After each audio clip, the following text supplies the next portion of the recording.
Good morning, everybody. Well, I guess it's more like afternoon, but let's see here. Welcome back to Chem 131. Sorry about the delay. I stream to more than just YouTube, and when I hit the button, nothing happened, and I was like, "Why is nothing happening?"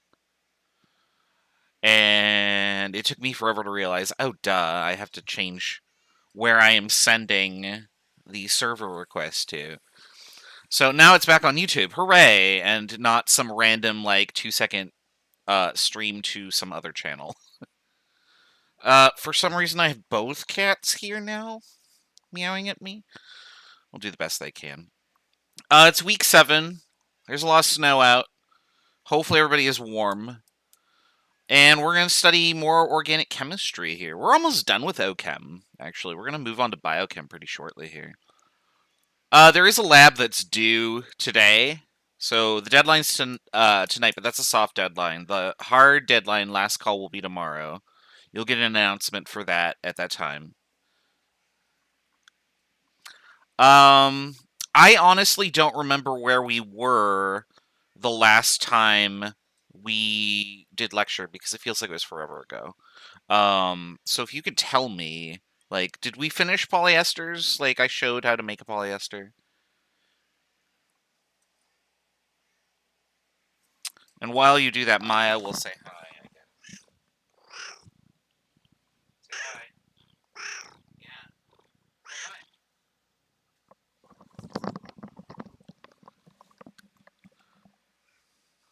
She's just sitting here meowing her head off because I moved her chair again, and she's upset. So yeah, were we on polyesters? I can look it up, but I figure that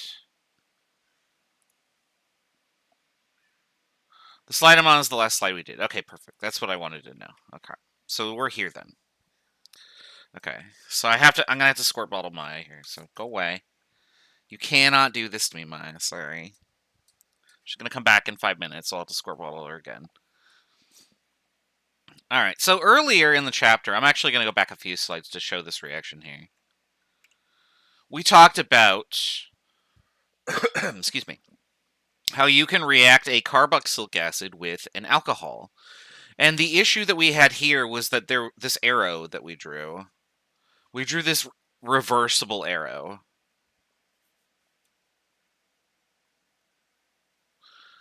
And what that means is that once I get to the product, my product can just react with water and decompose. And that's no good. Obviously, like, we want to keep the product. So there are other ways to react our ester, or to form our ester, to get a product that will be stable. For example, these reactions go in the forward directions only. These are the reactants, by the way. This is not the reaction just yet. So we're going to employ two different chemicals. So the first one's called an acid chloride. An acid chloride is like a carboxylic acid, except instead of an OH, it has Cl. And that Cl will just pop right off. And then we can attach our alcohol right there to make the ester. And that reaction is irreversible. The second thing that we can do is an anhydride. An anhydride has this sort of funky, it looks like an ester, but it sort of connects to a copy of itself. And so what we're going to do for an anhydride is we're going to split it in sort of in half. We're going to split it like right here. And so that the left side will become the ester because the alcohol will connect here. And then the right side will just become some other carboxylic acid.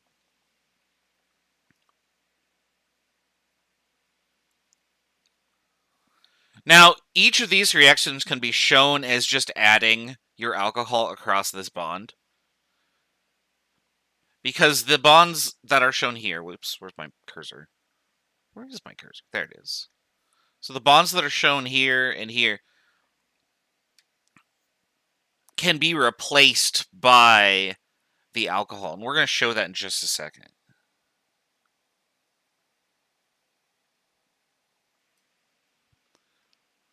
So here's how this works. So I have my alcohol here and I have my acid chloride. So I'm going to go to this page real quick to show this.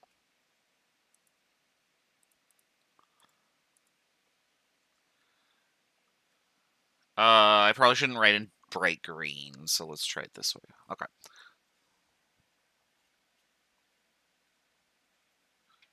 I'm going to explicitly draw out a certain bond here. And so here's my alcohol. So I've got OHCH3.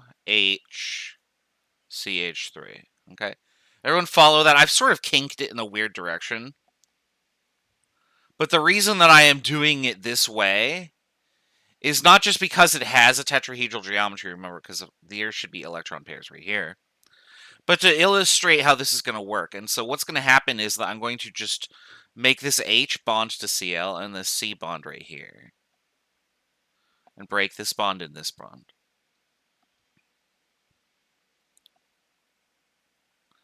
And so the products that I would get would be CH3CO, this thing, right? So let's write that. H3C, C double bond O, OCH3.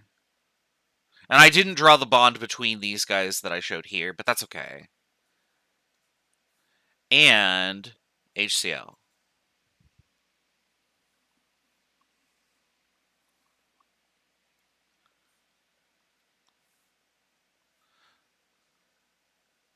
And so you can think of this as reacting the OH alcohol bond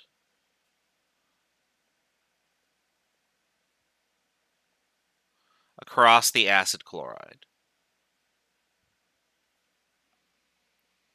So that's how I visualize it. I imagine that I'm taking my OH bond on my alcohol and I react it like this, and I just swap the bonds.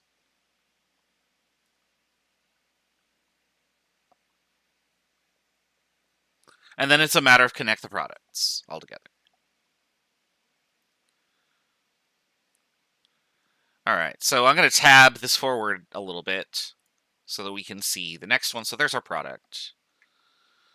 For the anhydride, you do the same thing, except you just pick one of those bonds on your anhydride to work with. So let's go back here. You know, this is kind of small, isn't it? Let me make this bigger. There we go. Even though I'm redrawing it, it's probably easier if you could see it. So we're going to do exactly the same thing, but we're just going to pick another C single bond O to add across. So let me draw my anhydride here. So C double bond O, O, C double bond O, CH3. So there's my anhydride. I'm going to take my alcohol and add it in exactly the same way. And let me get the green pen here. So this bond is going to move over to this O, and this bond is going to move over to this O. And I break the old bonds that were there. And then I just have to draw what I get. So it would be CH3CO OCH3. CH3CO OCH3. So that would be this part right here. And I get the rest of this stuff, which would be CH3, C double bond O, OH. Now, normally we don't really care about the products if they aren't the organic product. But with some of these reactions, we are going to get multiple organic products. So like with anhydrate, you get two things, and they both have carbon in them, so we're going to care about both of them. In the acid chloride reaction, not a huge concern because you just get HCl, so I'm not going to make you write down HCl. But if I do give you an acid, or I'm sorry, if I give you an anhydride as a reactant, you do need to know what the product of the other thing is that you make besides the ester, because this is the ester right here, because it has an ester linkage. This right here is just a carboxylic acid. Which is interesting, but not the point of why we're doing this. Remember, we're doing this to get esters. And so same thing here. We reacted... Oops. The OH bond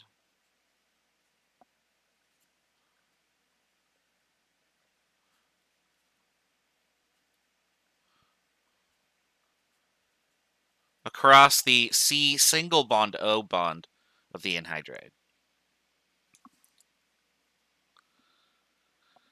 Now, why do we want to do these two reactions? Again, it's because it's irreversible. We can't take the products of this and combine them again to go backwards. That just doesn't happen. The thermodynamics isn't there.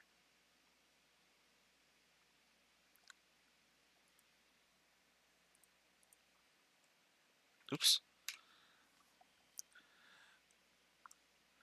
All right, so these are two reactions that you'll want to add to your reactions page for reacting to form esters. Don't worry, that page is almost done, by the way. After chapter 15, there aren't really more reactions that you need to add to that page. There's just processes that you're going to have to know. All right, so I'm going to give you some different alcohols that aren't methanol, and some random acid chlorides and some random anhydrides. And you'll notice that the shapes of these aren't necessarily symmetrical. So, I guess I gave you methanol for one of them. That's okay. So what I want you to do is predict the products for each of these. So remember what we did on the slides here. Remember, you can always just like pause and go back. So remember this over here, and you can refer back to it if you need to.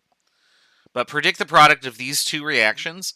Draw both the organic products. You don't have to draw HCl wherever it shows up. Okay, so we'll go over the answers in about 5 minutes. I'm going to go get more seltzer water because I'm thirsty. I'll see you in a bit.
All right, 1 or 2 more minutes to finish this up.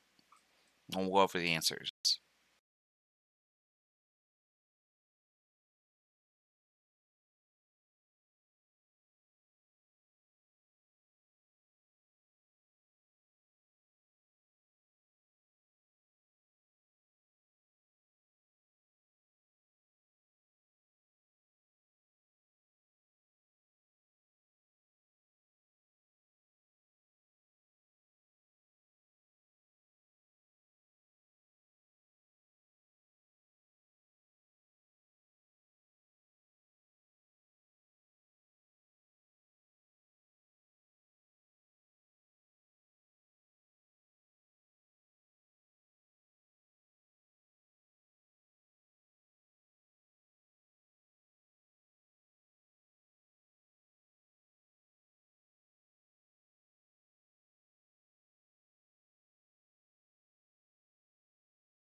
All right, let's go over the answers here. I got to recapture the problem here. All right, so we're going to take this crazy looking molecule here and react it with methanol. Now, what type of crazy looking molecule is it? Well, it's got that weird pattern in the middle of C double bond O's connected by a single bonded O. That's our anhydride, so let's draw that out here.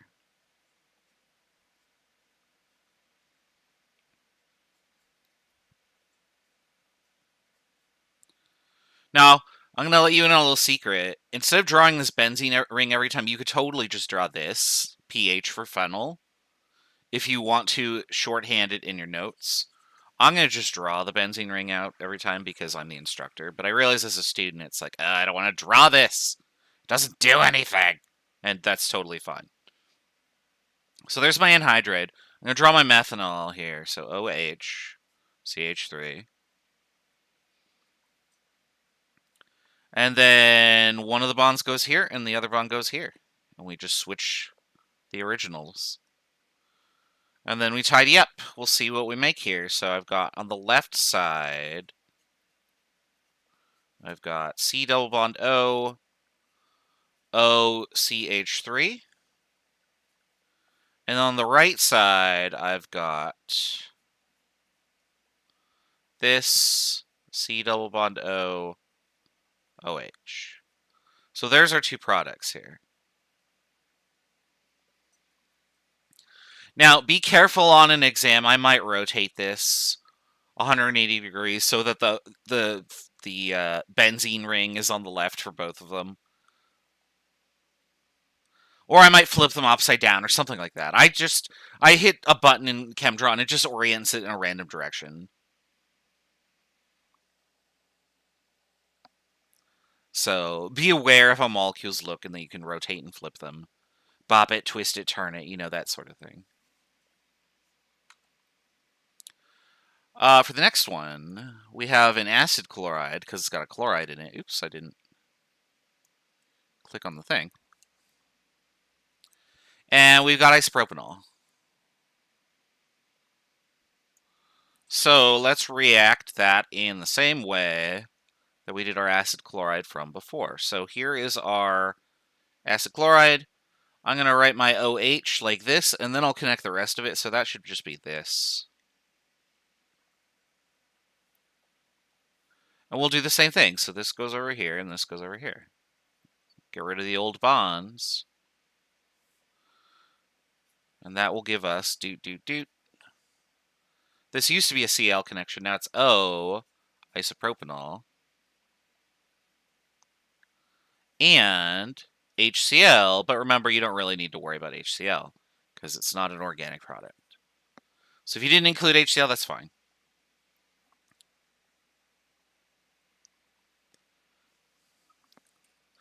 Now, when you're doing these reactions with acid chlorides, you tend to make a lot of HCl, and you also make a lot of heat, so the HCl will evaporate, and that's kind of not great. So you can neutralize these with specific compounds like bases, but you have to be careful because, as we're going to learn in the next section, a base will actually saponify or undo your ester linkage. So you can't use sodium hydroxide, for example. You'll just make a carboxylic acid again.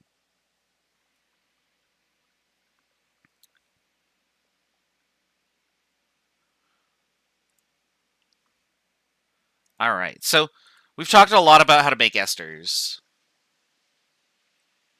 We can do alcohols just by themselves, which is reversible. Requires an acid catalyst. Or we can use acid chlorides or anhydrides just by themselves, and the reaction will go. So let's talk about how to break them apart. The way that we break them apart is essentially, remember how if we add just straight up alcohol to our ester in the presence of acid, that will work, right? Oh, well, okay. Ester hydrolysis is the reverse of that. We just need to have water handy. Now, depending on what reaction we are doing, we're going to give it a different name.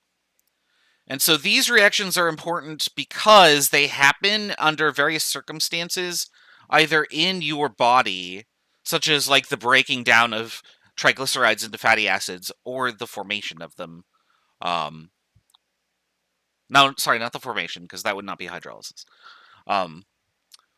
Other reactions we can do this sort of thing too, and then we get useful products. For example, this is how soap is made. Soap is made from fat undergoing saponification and then creating something that is essentially insoluble at room temperature, and it has a very polar and a very non-polar part to it. We'll show that in a little bit.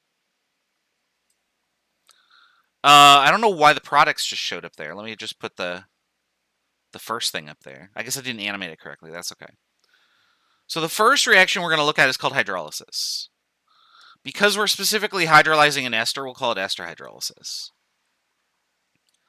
Hydrolysis is just, I'm going to take my water and I'm going to add it right across that bond for my ester that I made. And so this is exactly the reverse of what we just did before. Okay, I'll connect this here and this here and break those bonds. So I get my alcohol back, which would be phenol in this case, and a carboxylic acid. Now, the reaction I am showing you is simplified. I am just showing you the mnemonic. Just swap the bonds. What is really happening in terms of the mechanism is more complicated, and that's why this acid is involved here. So you might be wondering, well, why do I need this acid if Wes is just having us swap the bonds? And the answer is, well, I'm not telling you the whole story. I'm telling you the short version so that you learn it. But this acid is involved, and it hops on this O right here.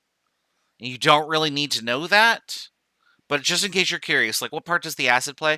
The acid makes this reaction more likely to occur.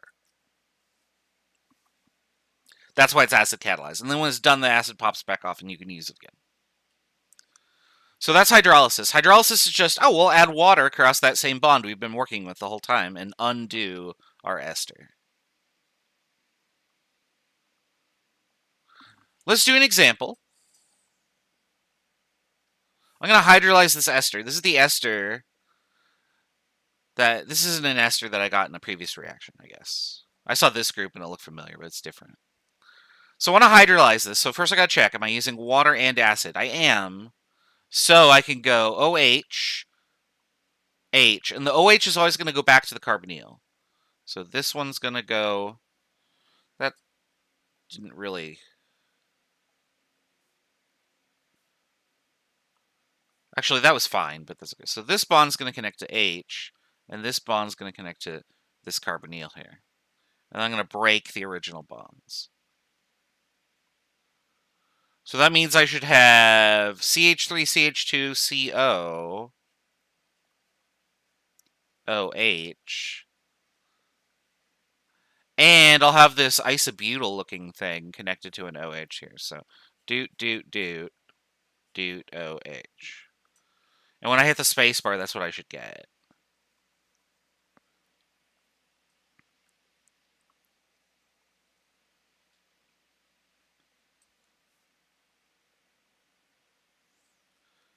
I'm going to clear my drawings on the right here, just so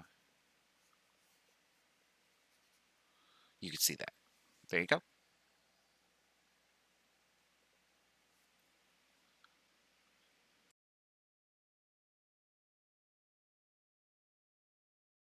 Oh, excuse me, I had to sneeze there.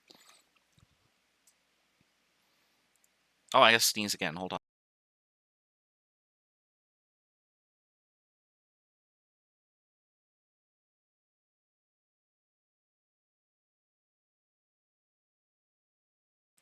Oh, I just sneezed like 4 times in a row. Sorry.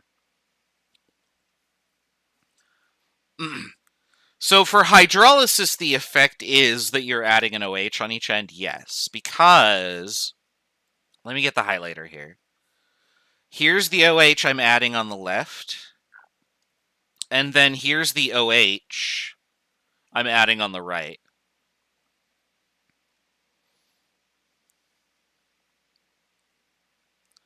So yeah, you are kind of putting an OH on each side, but it's not quite...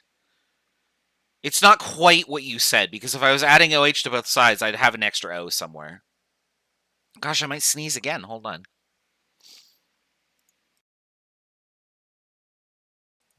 Maybe not this time. Sorry, if I suddenly mute, it's because I sneezed. I don't want to sneeze in the mic because I'm really loud. All right, I'm going to give you one. I want you to hydrolyze this ester based on what you see on the screen. I'll give you 2 minutes to do it, and I'll just go sneeze my head off, I guess. I don't know. I'm allergic to ester hydrolysis, I guess.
All right, one more minute.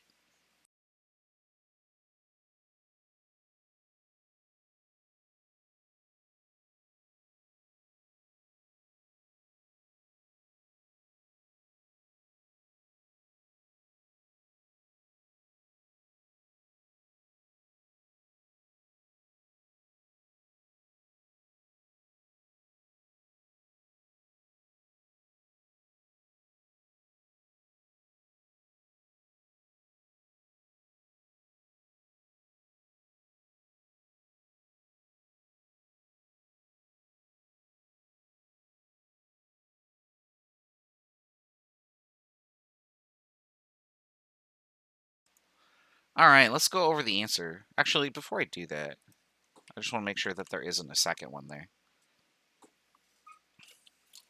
Oops. You hear weird thumping noises. That's because the cat is trying to scratch the box, and by the cat, I mean Maya. All right, so I got my H2O, so I'm going to go OH, H. We're going to go whoop, whoop. Break the original bonds. And so the new molecule I would make would be benzoic acid here.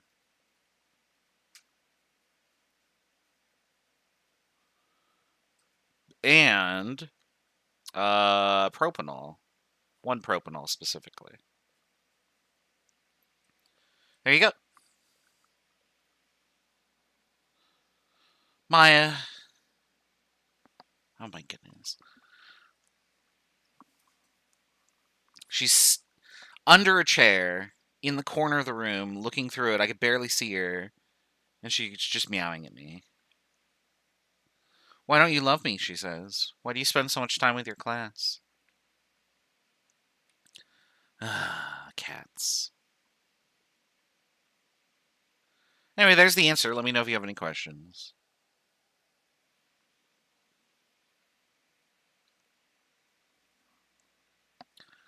All right, the next thing that we're going to do is saponification. Saponification is similar to ester hydrolysis, except instead of an acid and water, we use sodium hydroxide. And what sodium hydroxide does is it breaks the ester linkage and creates a carboxylate salt and an alcohol. Now, this works a little bit differently than how the previous reaction did. So in the previous reaction, we were just adding stuff across the bond. Do we have to write the plus sign between the two products? I'm using the plus sign because I'm treating this like a reaction equation. The convention is to write the plus sign. So yeah, please do that. So here's how saponification works. So I've got my sodium ion and my hydroxide ion. And what we're going to do is, first of all, we're going to break a bond. And the bond that we're going to break is actually going to be this one, believe it or not. Now, is that the bond that breaks in the reaction? Not really. Actually, you know what? Hold on. Let me undo. Let's pretend I didn't say that. We'll just explain it this way.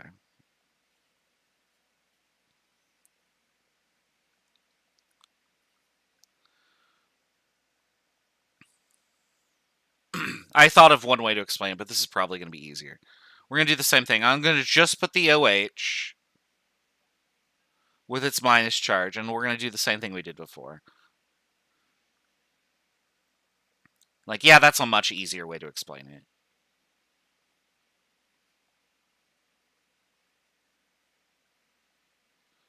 And then what I get is we get benzoate here. But notice that I have O minus here instead, because all I'm reacting with is this thing. And I get the alcohol that I had before. Now, because negative ions should always be canceled out by positive ions, this sodium is going to go over here.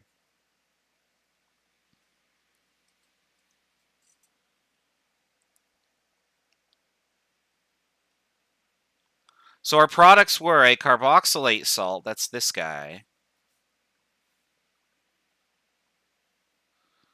and also an alcohol, that's this guy.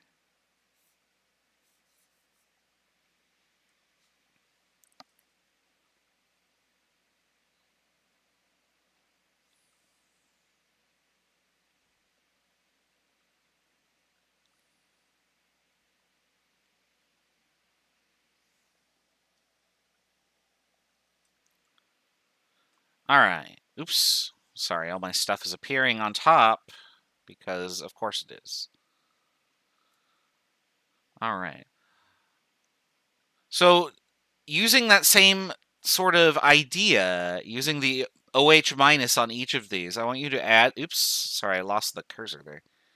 I want you to add across my ester linkage and predict the products. Remember where the minus goes. Remember where the OH goes. Okay? So do these two saponifications. We'll go over the answers in just a bit.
One more minute. We'll go over the answers.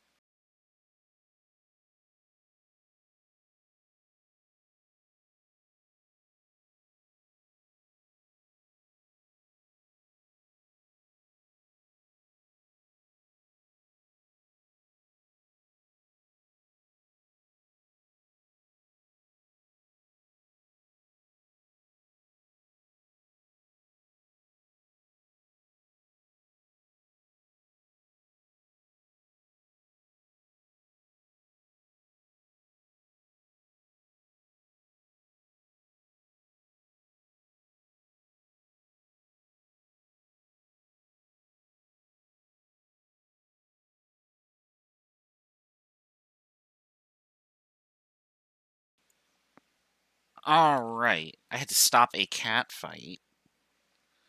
They were fighting in the hallway, so I squirt bottled them both. I have this squirt bottle sitting on my desk that I started, it was filled with water. How much water does this hold? It says 22 fluid ounces, and we're down to 10 because of cats misbehaving. That's 10 fluid ounces of water that's probably been soaked into the carpet. Alright, so we're going to do what we were doing before. We're going to react. This H is going to go right here, and this O is going to go right there. I break the original bonds, and so I would get O minus, which will pair up with the K plus, and I get that.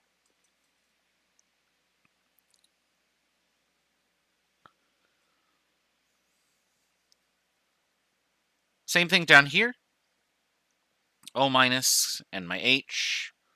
We're going to connect this side to the H. We're going to connect this side to the O minus. And I get that O minus, which would pair with the sodium plus. And I get cyclohexanol, which I'm just going to squeeze down here. There we go. There you go. That's what you should have for your reactions and the products of them.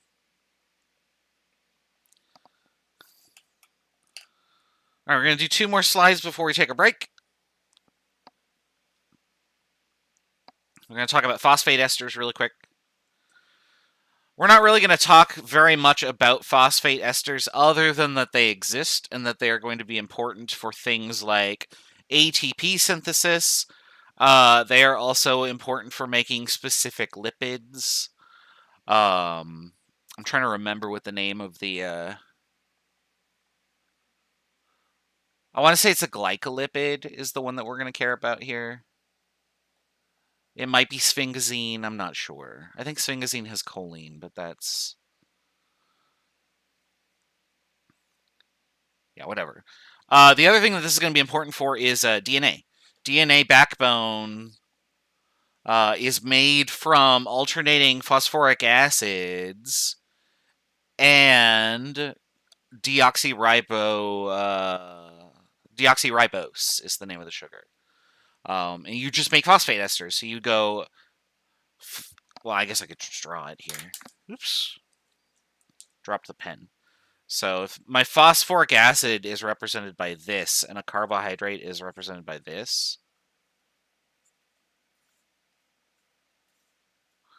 this is the backbone of DNA. It just does this over and over and over and over again. And the way that this connection occurs is right here. This is my phosphate linkage. So why do we call this a phosphoric acid, or I'm sorry, a phosphate ester? And the reason for that is because this is my ester going on right here. There's my ester linkage, but there's a phosphate in here instead of carbon. So it's called a phosphate ester. It's not exactly an ester because esters are specifically carbon is in that position. And so this is technically different, but because it looks the same, we just call it that. I missed your question there. Does the O minus Na plus always go on with the double side? I'm not sure what you mean by double side. When I go back to here. Do you mean the side with the products? Because what I'm doing right here is I'm balancing the charges is what I'm doing. So here I have a minus and a plus, here I have a minus and a plus.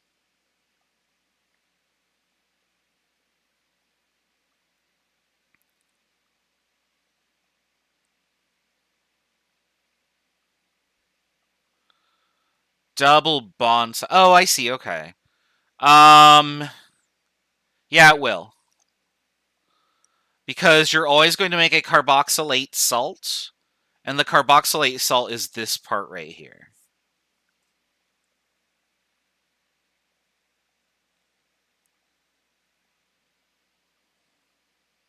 So yeah, you'll always have the counter ion on that side.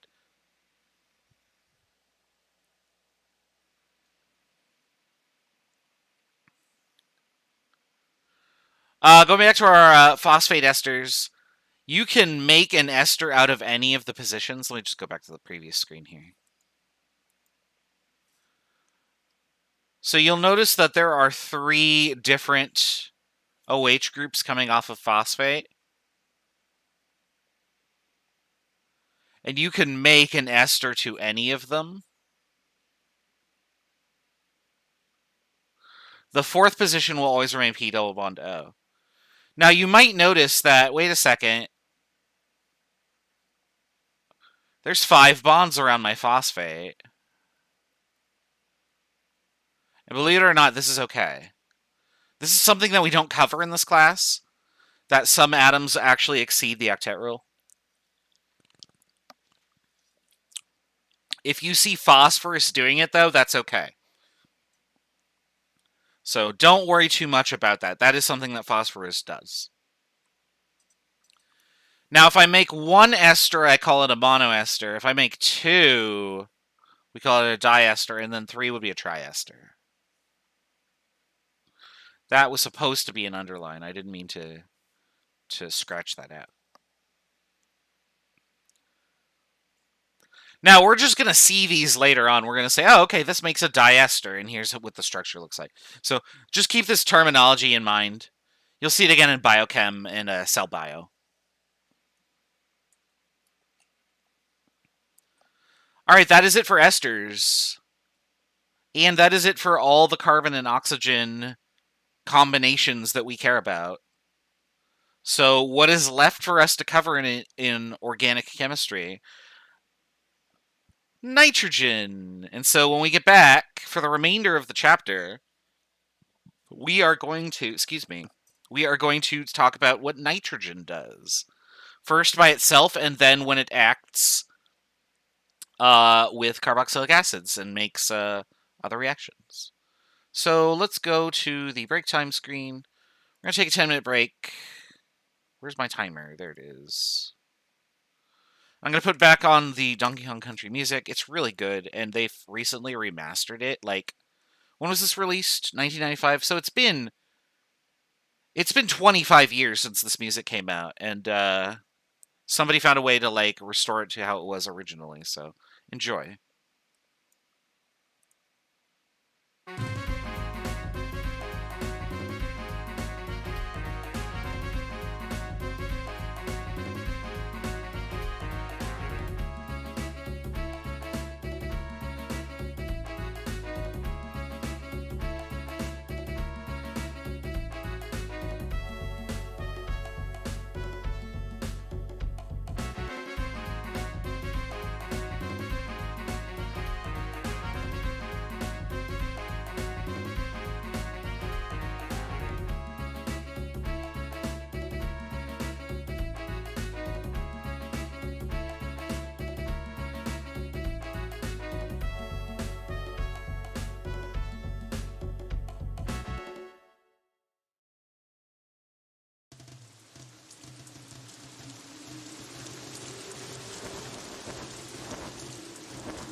All right. Welcome back.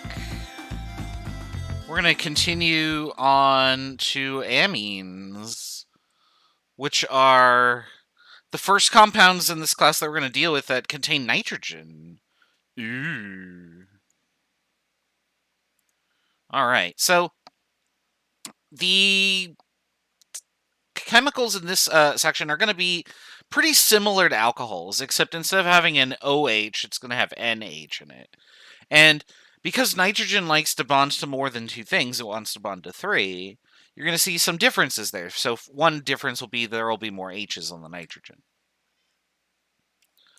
Yes, Maya, what do you want? Hi. Here you go. All right. Maya says hello. Again. All right, you may have heard of the word ammonia. And ammonia is an amine. It is, in fact, the simplest amine. Ammonia is this, because that's not the pen.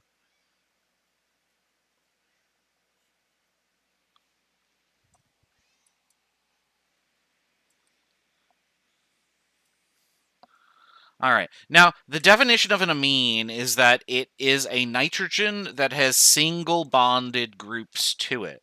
Now, those groups could either be H or some hydrocarbon. What we can't have is a double bond. So this over here, not an amine. These over here on the left are amines, because here's my R group. Over here I have RRR. But over here I have a double bond. Double bonds are not allowed. That's not an amine. That is something different. In fact, that's beyond the scope of this class.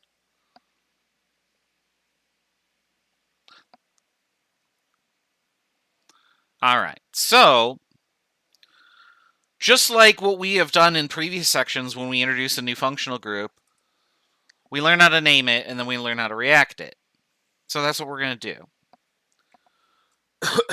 Now, we're going to name molecules based on their type, the type of amine that they are. So, for this example, you could see here that my nitrogens have different numbers of R groups coming out of them. So here I had 1, here I have 2, here I have 3, and here I have 4. What? 4?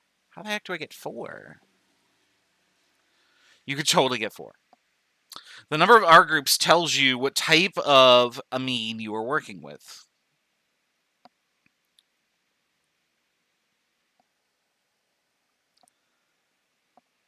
So whenever you get an amine, count the number of groups around it, and that'll allow you to classify it. It'll either be primary, secondary, tertiary, or quaternary.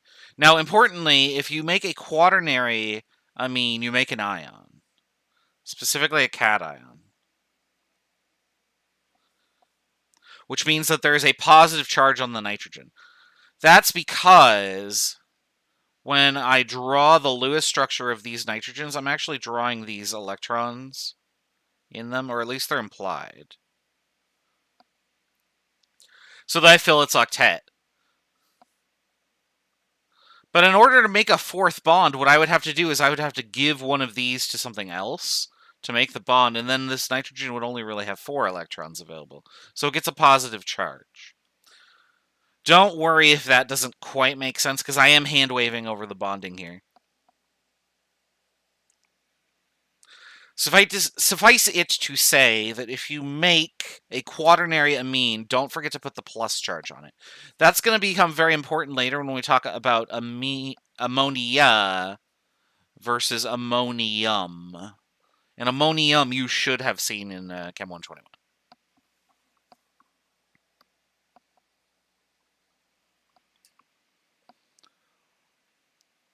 All right. Now, how do you name an amine? Ooh, excuse me.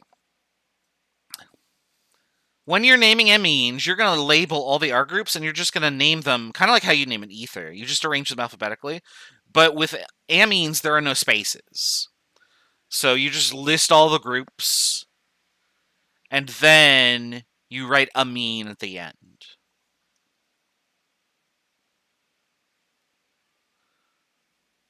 So here's some examples of that right here. If you have more than one group, you do include a prefix. So you can see that over here with trimethylamine. Hydrogen doesn't get a name. Hydrogen is just sort of the leftover thing. So if I only have one group, and that one group is, for example, this propyl, I'll just call it propylamine. You can connect to any of the positions you want. They are all symmetrical. They are all equivalent. You just spin the molecule around to get the other orientation that you want. So naming amines is pretty straightforward.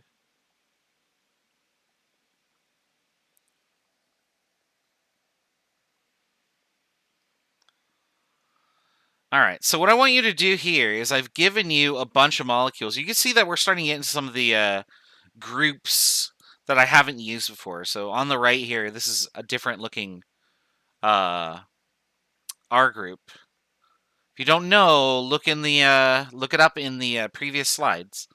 But I want you to first determine, is this amine for primary, secondary, or tertiary?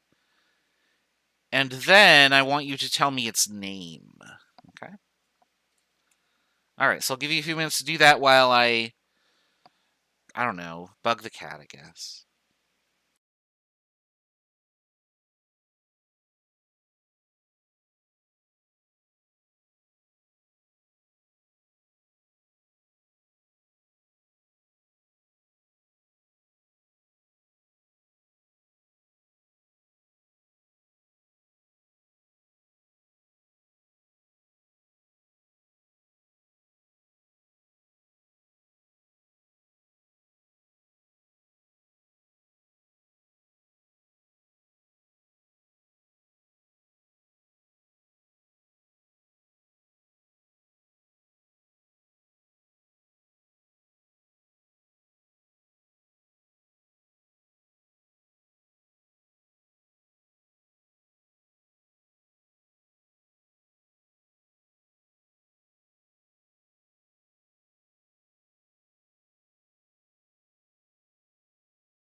All right, one more minute, we'll go over the answers.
Alright. So, let's name the groups. Over here we have isopropyl on both of them. So that would make this diisopropyl amine.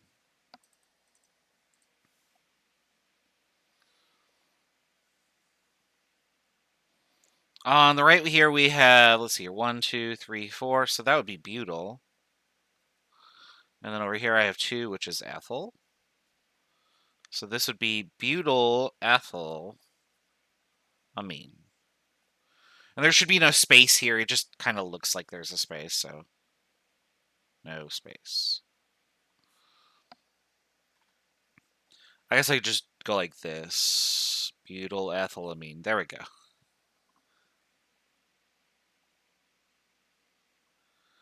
And then finally, this crazy thing right here. This is called a tert-butyl group.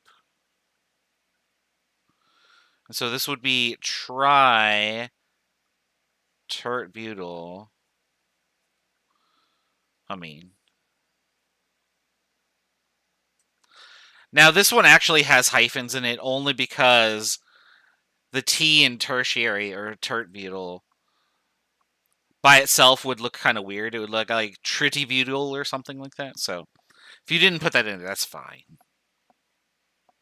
And then finally, let's go over what the classification is. So is it primary, secondary, or tertiary? So I got 1 R group, 2 R groups. So this would be secondary. I got 1 R group and then 2 R groups. That one will also be secondary. And then this one will be tertiary because there's 3. So secondary, secondary, tertiary.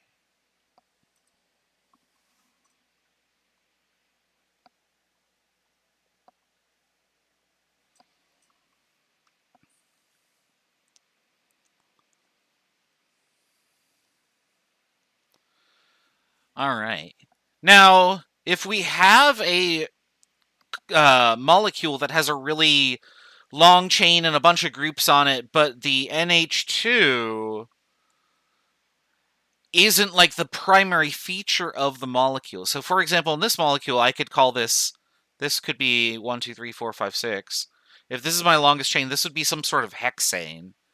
Then what I could call this as a group is the amino group. Now, usually you're going to name compounds with ammonias, or you're going to name compounds with amines in them as amines. But if the amine is not the primary thing that the group looks to be responsible for, or if the group coming off the amine is just too complicated, like, there's no way we could name this group. That's ridiculous, right? So we can name this as a hexane and be like, okay, well, a position 2 is an amine, position 4 is a chloro, and then a position 3 is 2-dimethyl. So I would say 2-amino, 4-chloro, 3,3-dimethyl, hexane. And that should all be one word right there at the end. So you can totally do this.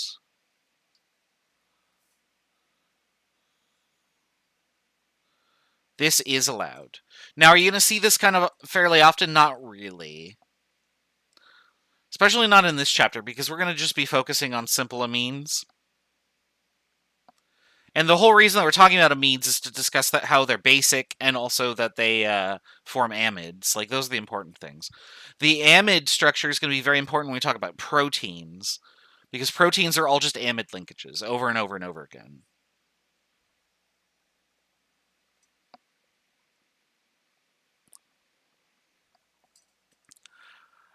Now, you should probably recall aniline as being one of the derivatives of benzene. Remember, we had benzoic acid, and we had like chlorobenzene and ethylbenzene and phenol and all those weird derivatives. Aniline was one of them.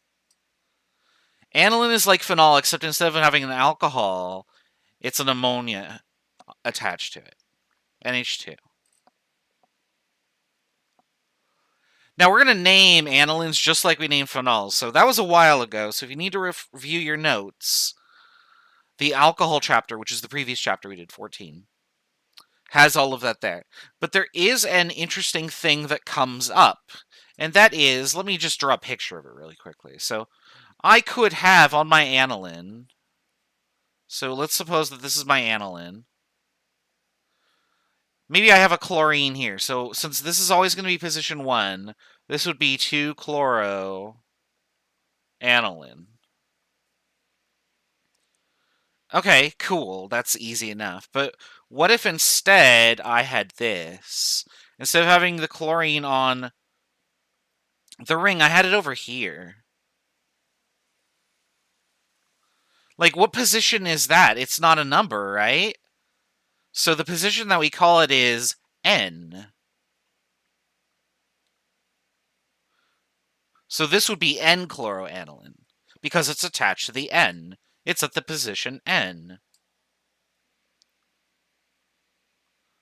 So you're going to name all your groups just like you had done before, but at any point, if something is attached to the nitrogen in aniline, instead of giving it a number, you're going to give it the number N, as if N was a number.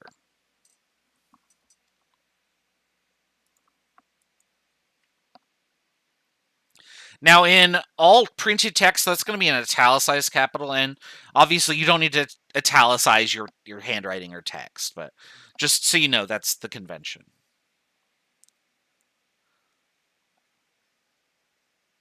So on the left here, I have just regular old aniline. And what I want you to do is try... Stop. My cat is sitting here making weird meowing noises and distracting me. What I want you to do while I pet the cat again is name these aniline derivatives based on what we just discussed. So number the ring and assign a number to each of the groups, unless the group is on the nitrogen, in which case assign it N, and then name it like you would name a phenol. So I'll give you a few minutes to try these, and we'll go over the answers together in a second.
All right, 1 or 2 more minutes. We'll go over the answers.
All right, let's go over the answers here. So this first group here is an ethyl group on my aniline, and it's at position N, so I would say N-ethyl aniline. Over here I have a methyl and an ethyl, and we'll write them alphabetically. So I've got ethyl, and it's at position 2, so 2-ethyl. Then I got my methyl, it's at position N.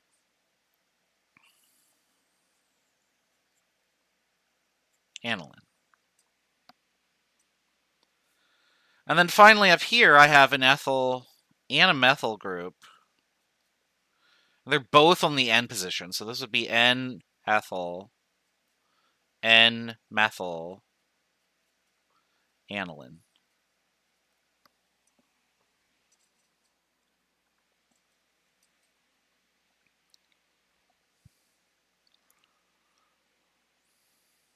So we do have to indicate they're both at position N because they're different groups.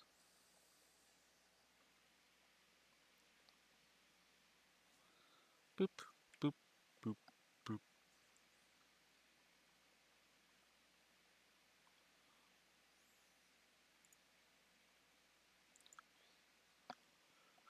All right.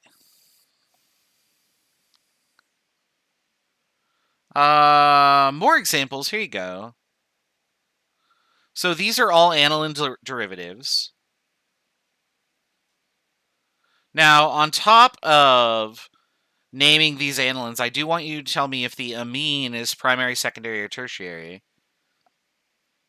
And for aniline derivatives, it's exactly the same thing. Treat the aniline group, the benzene ring itself, as one of the R groups when you are counting the number of groups to determine its classification. Okay, so a few minutes to do these. We'll go over the answers in a bit.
All right, one more minute. We'll go over the answers.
All right, let's go over the answers here.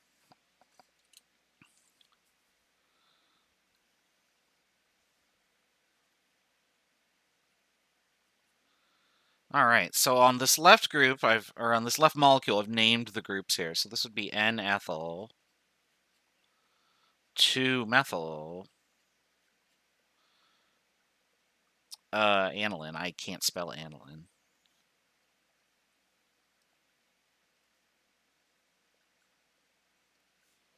There you go. Over here, I got to count a little further, so let's see how far we got to go. There we go. So methyl, methyl, methyl. So there are 3 methyls here.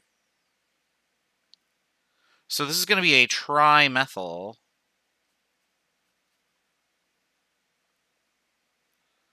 aniline.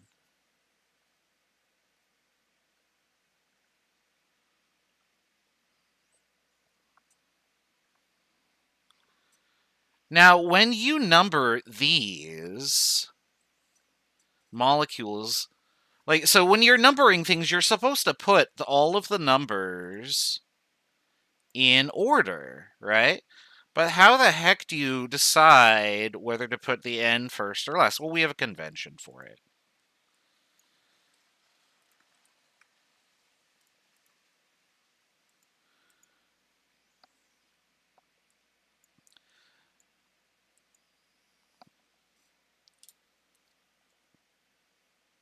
So what do we got? 4? Okay, so do all the numbers first, and then do the N after. So this would be 4NN trimethylanilin.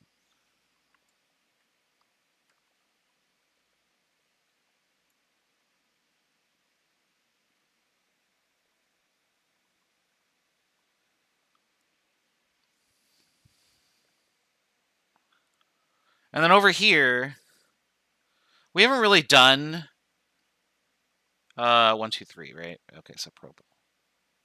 We haven't really done cyclo whatever groups, but they do exist. So this is a cyclopropyl group. This is a bromo. So this would be 2-bromo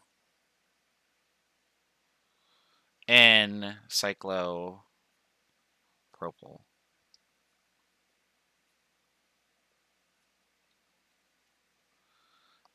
aniline. There you go.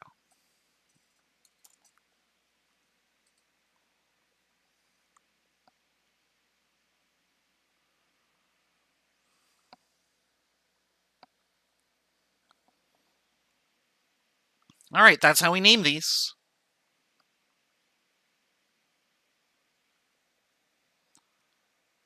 Let me know if you have any questions.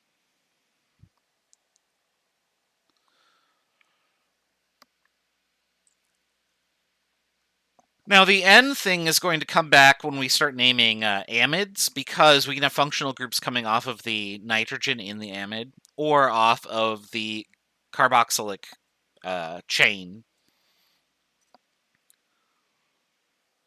So we're going to see this nomenclature again later.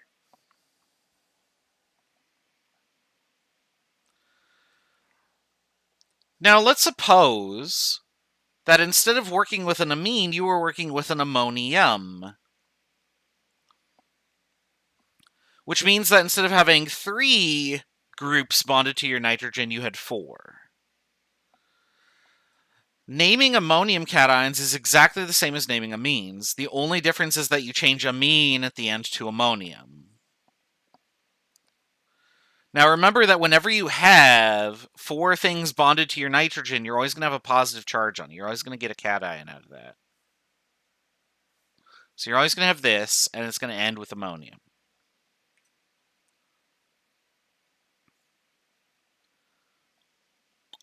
Now, if something is an ammonium cation, then you got to make sure that you have 4 things bonded to it. Amines will always only have 3. Ammoniums will always have 4. Okay, so be careful. Because I might draw a structure and then just write the amine for it on a test, and the intent would be for you to select the option that was the ammonium. All right, so let's try naming these cations here. I'm going to do the examples with you, and then I'll let you do the next ones, and then we'll be out of time. So here we've got 2 ethyl groups. And since this is an ammonium, because there are 4 things bonded to that nitrogen, we would call this diethyl yeah. Can't spell. Diethylammonium.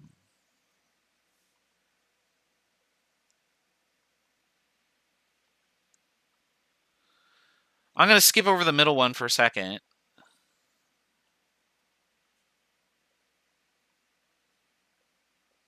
There are 4 methyl groups on this nitrogen over here. So this will be tetramethyl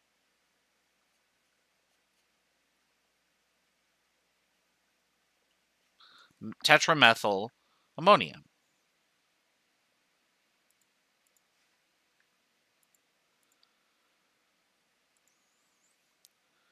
And then the last one looks like an aniline, but be careful, it's not an aniline, right? Because it's got the NH3 on here. This is an ammonium, so we got to name it like an ammonium. So what would I name the group attached to it? Well, it's phenyl, so we'll call it phenyl ammonium. That should all be one word. Let me just try that again.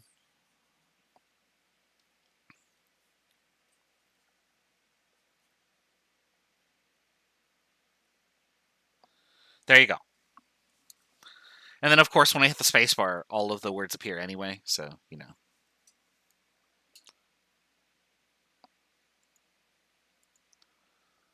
So anilines are only when an NH2 is bonded to the benzene ring.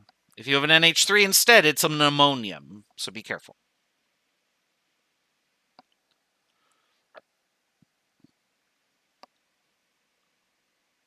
All right, here's some more. Go ahead and name these ammonium cations. You don't need to tell me if they are primary, secondary, tertiary, or quaternary, because they're ammoniums. They're not amines. There's not really a point. So just name them.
All right. One more minute, we'll go over the answers, and then that'll be all we do today.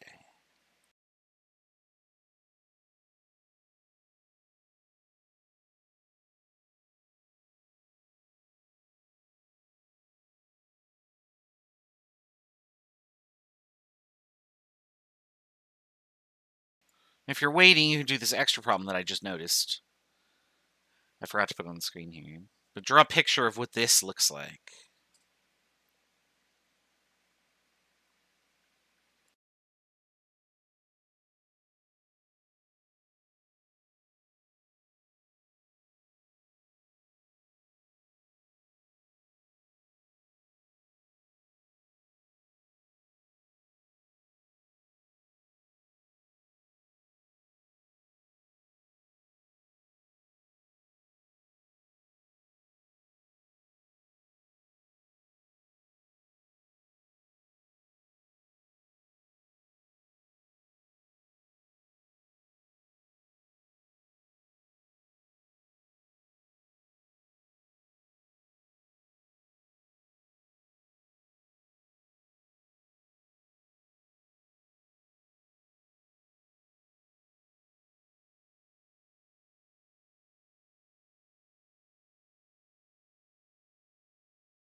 All right, let's go over the answers here.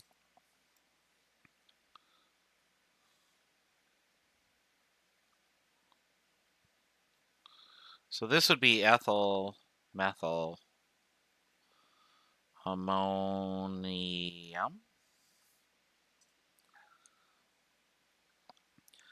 Both of these right here are isopropyl.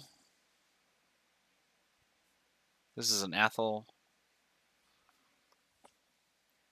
So this would be ethyl diisopropyl ammonium. And then I've got a bunch of phenols here. This is a methyl. So this would be methyl. That's supposed to be an H. Let me write that again.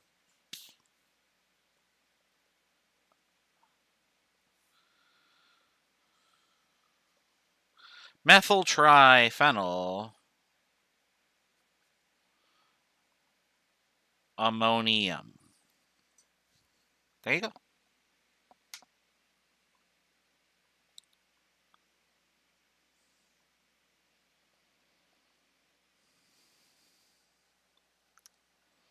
And then to draw the structure of this ethyl methyl propyl ammonium cation, let's go over to here. We'll draw that real quick at the bottom. So, oops, wrong color, but there we go. So we've got ethyl, we've got methyl, we've got propyl, and it's ammonium, so I need a fourth thing coming out of it. There you go. That would be ethyl methyl propyl ammonium cation. So drawing the structures of these is actually really easy.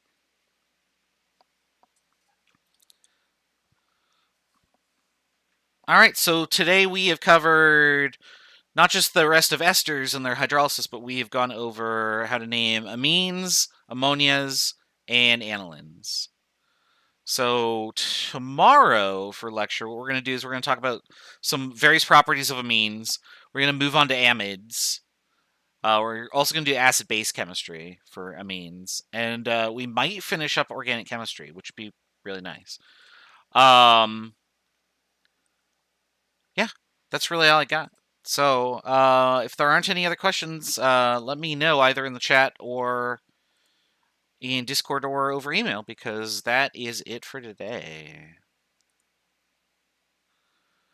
I want to thank everybody for coming out to the lecture. I realize that it's cold out there, but it is going to warm up, and that ice is... I can already see that, like, most of the snow, and there was a lot of snow this weekend, has already melted from the driveway, so I might just go and go to the grocery store or something. I don't know. All right, well, take care, and I will see you tomorrow for the next lecture. Have a good night.